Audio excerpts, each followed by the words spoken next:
Bible बाढ़ पाठ 109 तीन अभिशप्त व्यक्ति। नमस्कार, आपका दिन शुभ हो। यह बाइबल बाढ़ है। बाढ़ वह कथावाचक होता है जो किसी विशेष मौखिक परंपरा से जुड़े पारंपरिक ग्रंथों का पाठ करता है। मैं यहाँ बाइबल के साहित्य में परमेश्वर और मनुष्य के विषय में जो कहा गया है उसे प्रस्तुत करने और स्पष्ट करने के लिए हूँ। आज हम जिस विषय पर विचार कर रहे हैं वह यह है कि बाइबल की कथाओं में कुछ ऐसे व्यक्ति दिखाई देते हैं जो मानो विनाश के लिए ठहराए गए हों। इस बाइबल बाढ़ के इस पाठ में हम ऐसे तीन व्यक्तियों पर ध्यान देंगे: मिस्र का फिरौन, यहूदा इस्करियोती और विनाश का पुत्र। बाइबल की ये कथाएं साहित्यिक ढंग से व्यवस्थित की गई हैं, अर्थात इनमें कुछ घटनाओं और तथ्यों को जानबूझकर शामिल किया गया है और कुछ को छोड़ दिया गया है जो कहानी का भाग हो सकते थे। दूसरे शब्दों में, इन कथाओं का उद्देश्य पाठकों तक बाइबल का एक विशेष संदेश पहुंचाना है। आइए इन तीनों कथाओं के मुख्य संदेश को समझें। मिस्र का फिरौन। इब्रानी धर्म ग्रंथों में उस फिरौन का वर्णन मिलता है जिसने इजरायलियों को दासत्व से मुक्त करने का विरोध किया। बाइबल उसे ऐसे व्यक्ति के रूप में प्रस्तुत करती है जो अंततः विनाश के लिए ठहराया गया है। रोमियो 9:17-18, निर्गमन 9:16। क्योंकि पवित्र शास्त्र फिरौन से कहता है, मैंने तुझे इसी उद्देश्य के लिए खड़ा किया है कि मैं तुझ में अपनी सामर्थ प्रकट करूं और मेरा नाम सारी पृथ्वी पर प्रचारित हो।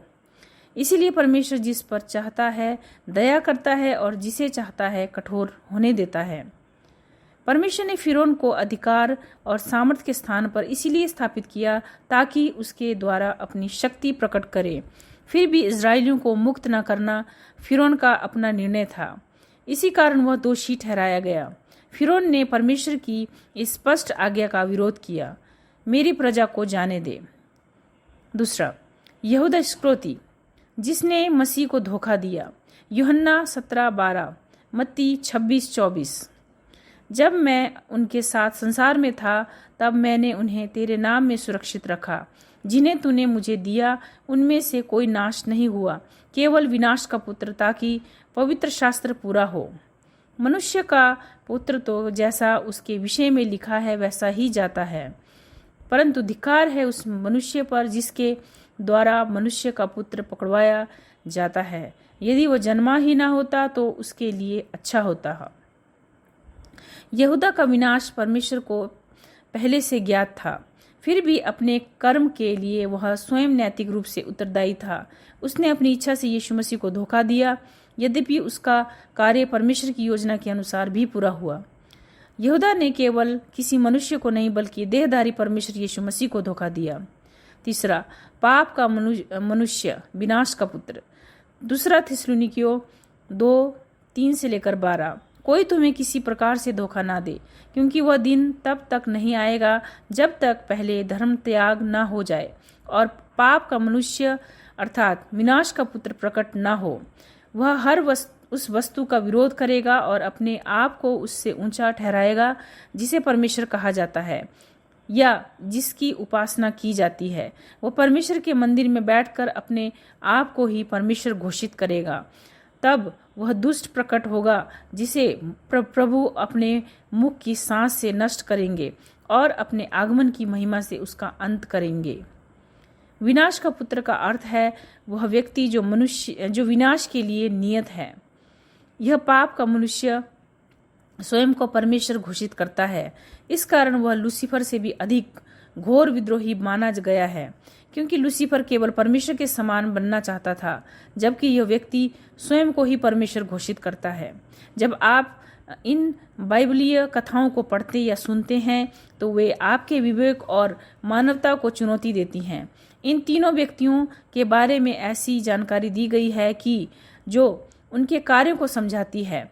साथ ही ये कथाएं यह भी प्रकट करती हैं कि परमेश्वर अपने सर्वोच्च प्रभुता में विद्रोही लोगों के कार्यों का भी उपयोग अपनी योजनाओं और उद्देश्यों को पूरा करने के लिए कर सकता है।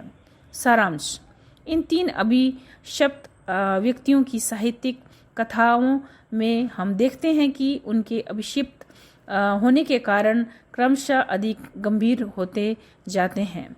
पहला, फिरौन का अपराध यह था कि उसने परमेश्वर की प्रत्यक्ष आज्ञा का बार बार विरोध किया। उसने 9 बार परमेश्वर को नहीं कहा। अंततः जब उसके ज्येष्ठ पुत्र सहित मिस्र के सभी पहलौठे मर गए, निर्गमन 11:12, तब जाकर उसने हार मानी और इस्राएलियों को अपने राज्य से जाने दिया। दूसरा, यहूदा इस्करियोती मसीह के विषय यहूदा का अपराध यह था कि उसने केवल 30 चांदी के सिक्कों के बदले यीशु मसीह को मृत्यु के लिए धोखा दे दिया। यूहन्ना 12:4-6 में बताया गया है कि यहूदा चोर था। वहाँ लिखा है, वह यहूदा चोर था, धन की थैली उसी के पास रहती थी और उसमें जो कुछ रखा जाता था वह उसमें से अपने लिए निकाल लिया करता था। मत्ती 26:14-16 में उसके विश्वासघात का विवरण मिलता है। तब 12 शिष्यों में से एक, जिसका नाम यहूदा इस्करियोती था, प्रधान याजकों के पास गया और उनसे कहा, यदि मैं उसे तुम्हारे हाथ पकड़वा दूं तो तुम मुझे क्या दोगे? तब उन्होंने उसके लिए 30 चांदी के सिक्के तोल दिए। आगे लिखा है, जब यहूदा जिसने यीशु को पकड़वाया था, यह देखकर कि यीशु दोषी ठहराए गए हैं, बहुत पछताया। उसने वे 30 चांदी के सिक्के प्रधान याजकों और प्राचीनों को लौटा दिया। फिर उसने वह धन मंदिर में फेंक दिया, वहां से चला गया और जाकर फांसी लगा ली।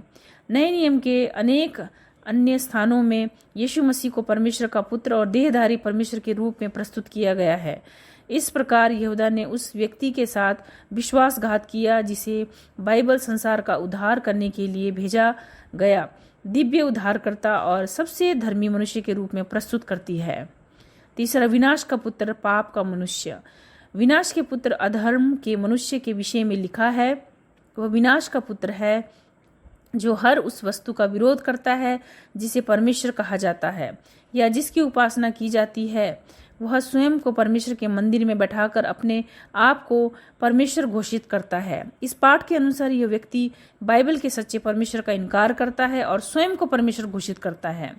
इन तीनों कथाओं में पाप की गंभीरता क्रमशः बढ़ती हुई दिखाई देती है।